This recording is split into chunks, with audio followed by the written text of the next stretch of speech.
ఆర్థిక మాంద్యానికి విరుగుడు చెప్తానంటున్నాడు ప్రొఫెసర్ డబ్బారావు.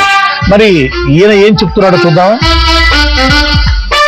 ప్రపంచాన్ని వణికిస్తున్న ఆర్థిక మాంద్యం నుంచి గట్టెక్కడానికి మన దేశానికి చెందిన ప్రముఖ ఆర్థిక శాస్త్రవేత్త ప్రొఫెసర్ డబ్బారావు ఓ సరికొత్త ఫార్ములా కనుక్కున్నారు. ఆయన కనిపెట్టిన ఆ ఫార్ములాపై అమెరికాతో పాటు అన్ని దేశాలు చాలా ఆసక్తిగా అధ్యయనం చేస్తున్నాయి. కొన్ని దేశాలు వెంటనే ఆ పథకాన్ని అమలులో పెట్టేశాయి. ప్రస్తుతం డబ్బారావు మనతో మాట్లాడడానికి రెడీగా ఉన్నారు. ఆయనతో మాట్లాడి మరిన్ని విషయాలు తెలుసుకుందాం. Good evening Dabbarao. Good evening అండి. డబ్బారావు గారు, ఈ ఆర్థిక సంక్షోభం నుంచి బయటపడడం ఎలా? ఏడాదికోసారి ఎన్నికలు నిర్వహించాలి. ఏంటి, ఏడాదికోసారా? మళ్ళీ చెప్పండి. అవును, ఏడాదికోసారి. 5 ఏళ్లకోసారి ఎన్నికలు అంటేనే ప్రభుత్వానికి దోలు తీరిపోతుంది. ఏడాదికోసారి అంటే ఎలా? ఎంత ఖర్చు అవుతుందో తెలుసా? తెలుసండి. తెలుసా? మరి తెలిసే మాట్లాడుతున్నారా? అవును. సరే, ఏడాదికోసారి ఎలక్షన్స్ అనుకోండి, దాంతో మన సమస్య ఎలా పరిష్కారం అవుతుంది సార్? ఎన్నికల్లో పోటీ చేసే అభ్యర్థులు ఒక్కొక్కళ్ళ ఖర్చు కోట్ల ఉంటుందా? మరి దేశం మొత్తం లెక్కేసుకుంటే కొన్ని వేల కోట్ల రూపాయలు అవుతుంది. అవును, నిజమే. మరి దానికి మన సమస్య పరిష్కారానికి సంబంధం ఏమిటి? అదే చెబుతున్నా. ప్రచారం చేసుకోవడానికి అభ్యర్థులకి వేల సంఖ్యలో వెహికల్స్ కావాలి. వాటికి పెట్రోల్ కావాలి, డీజిల్ కావాలి, స్పేర్ పార్ట్స్ కావాలి. అవునా కదా? అవును, కావాలి కదా.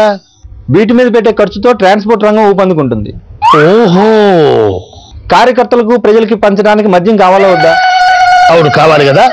దీనికోసం చేసే ఖర్చుతో మద్యం కంపెనీలు వ్యాపారం పుంజుకుంటుందా లేదా? ఆహా.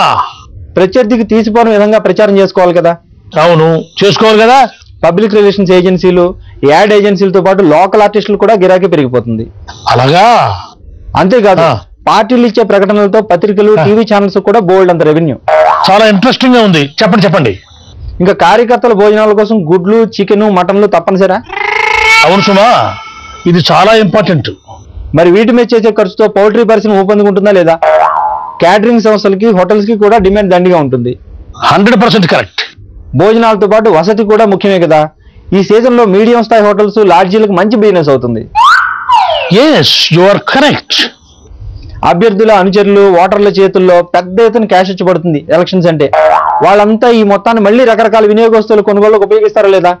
ఈ విధంగా అన్ని రంగాలు అభివృద్ధి చెందుతాయి. అందుకే ఏడాదికోసారి ఎన్నికలు నిర్వహించడం వల్ల ఆర్థిక సంక్షోభం నుంచి మనందరం బయటపడొచ్చండి. అందులో డౌటే లేదు. Very good, fantastic, super. ఈసారి మీకు నోబెల్ ప్రైజ్ గ్యారెంటీగా డబ్బారావు గారు. అదండి డబ్బారావు కనిపెట్టినటువంటి ఫార్ములా.